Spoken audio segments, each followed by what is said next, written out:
What's going on, Legends? White Knights from Mountain House Gaming back at you with another Apex Legends video gameplay. Today, in this video, we'll be discussing the update 4.2, the Old Ways event.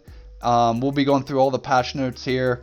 The first couple paragraphs are just them talking about what's going on in the patch notes, and later on we'll be discussing character buffs and nerfs, as well as weapon buffs and nerfs. So starting with duos and map rotation. Starting on April 7th, duos will be added to the game alongside trios, as well as a permanent map rotation that gives players the ability to play duos or trios on Kings Canyon and World's Edge. Since the launch of Apex Legends, we've introduced duos a few times as a limited time mode, and overall it's had a very positive effect on the game's health in regards to queue times and gameplay systems, in addition to reinforcing team play, something that is paramount to every design decision we make for Apex Legends. So with the 4.2 update, we are excited to be adding it as a permanent mode alongside trios. Duos will not be available in ranked. Now, what about solos? When we introduced solos as a limited time mode last year, we saw its actually negative impacted the game, especially when it came to new player retention. We've also purposely designed Legends and their abilities to complement team play and squad composition, but when played solo, Legend abilities became useless. These are just some of the reasons we decided not to include solos in today's update. We're still exploring ways to allow a solo experience, but for now, grab a friend or two and jump into the arena. We know players want to experience map variety when playing Apex Legends, so the 4.2 update will introduce map rotation that will include the current version of World's Edge, Kings Canyon Season 2, and Kings Canyon After Dark. Rank play will remain on the map dedicated to where we are in the current series, which is currently Kings Canyon. We want to keep queue times as short as possible, which is why we decided to go with rotation versus selection, as we believe selection could have a very negative impact on queue times across the world. We'll be keeping the maps on a fairly quick rotation and tweaking it as we study the data and listen to your feedback. We'll also be introducing other versions of previously released Kings Canyon and World's Edge maps in the rotation from time to time to keep it fresh. Newtown Takeover, Bloodhounds Trials.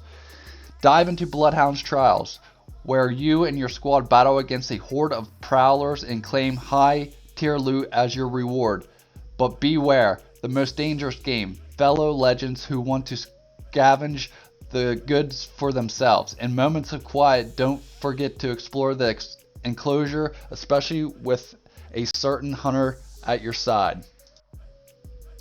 So just some comments I have about what we just talked about there in the first couple of paragraphs of the patch notes. Super glad to see Kings Canyon comes back. It's my favorite map in Apex Legends.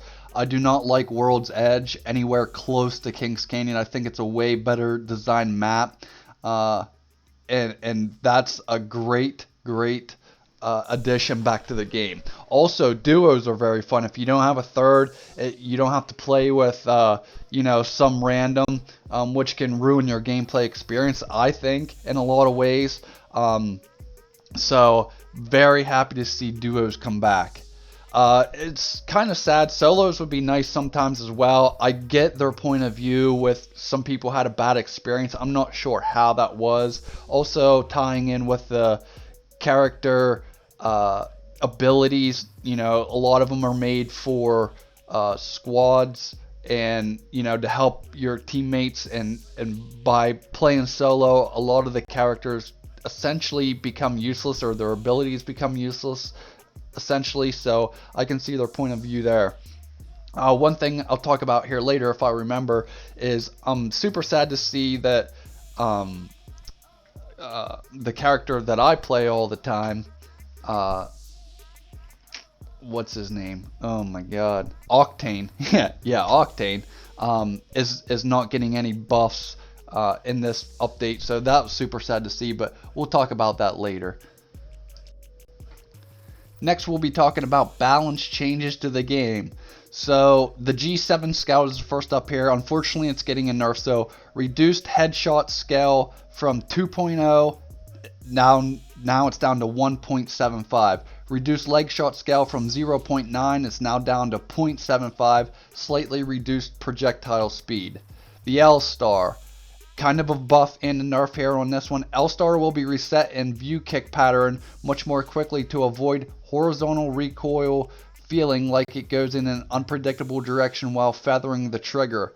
Reduced time before overheat from 2.4 to 2.2, so it was 25 shots, it's down to 23 shots before you experience the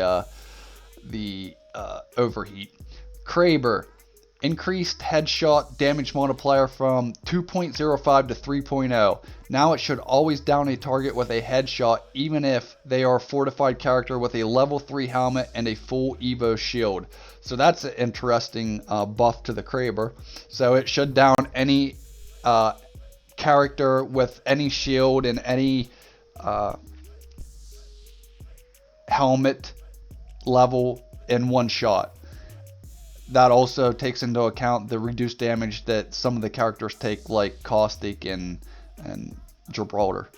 Sniper ammo, reduced ammo per pickup from 10 to 8.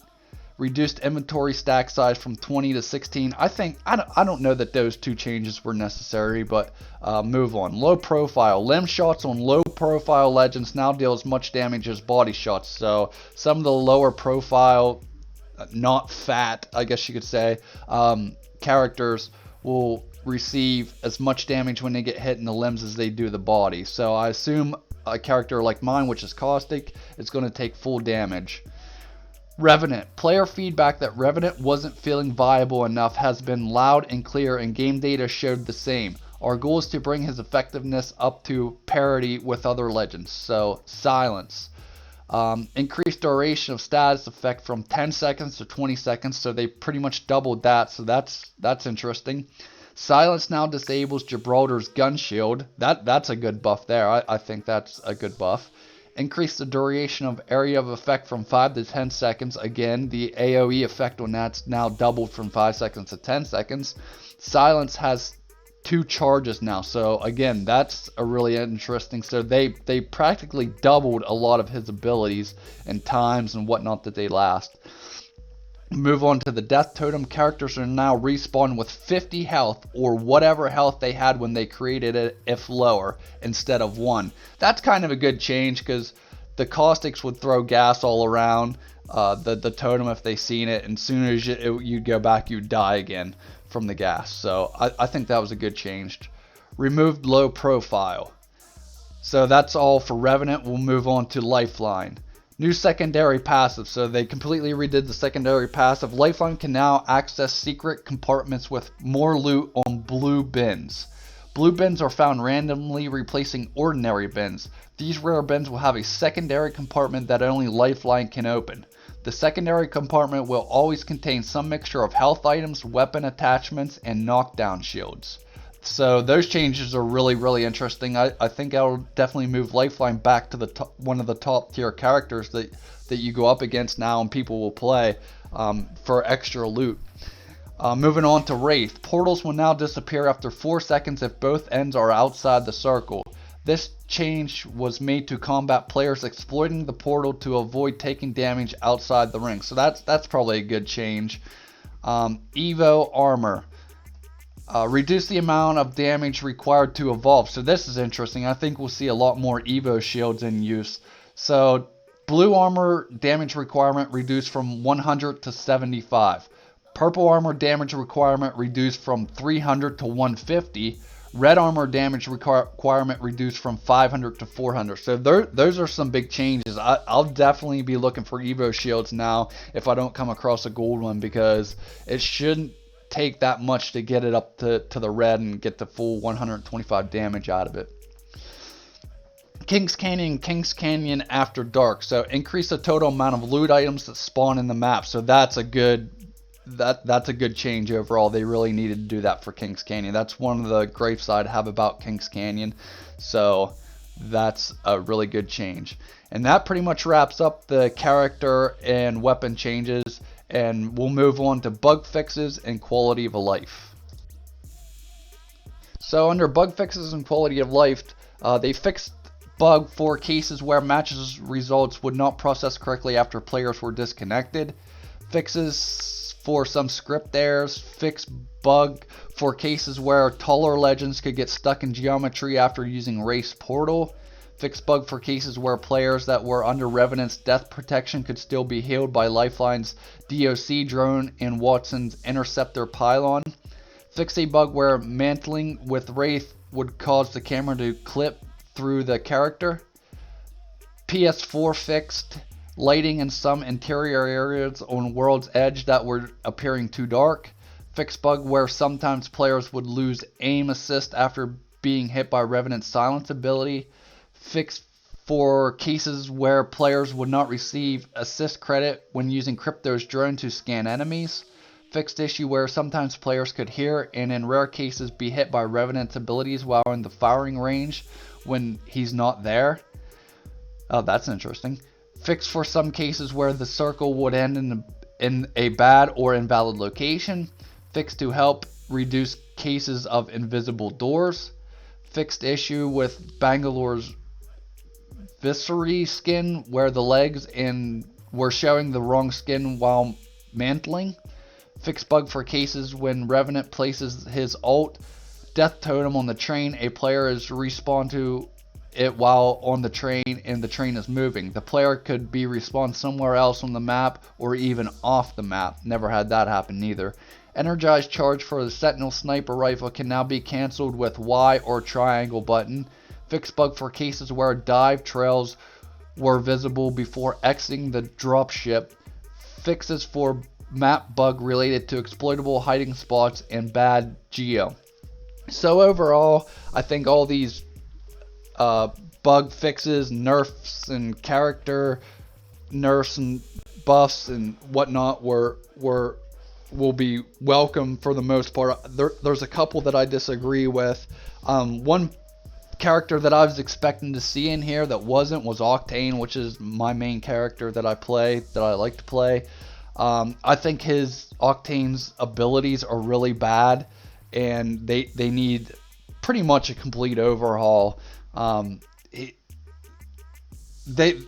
They could be so much better than what they are, and I think Respawn should really take a look at that. But that's all I got for you today. I appreciate you tuning into this video and watching the update. This is White Knights from Mountain House Gaming.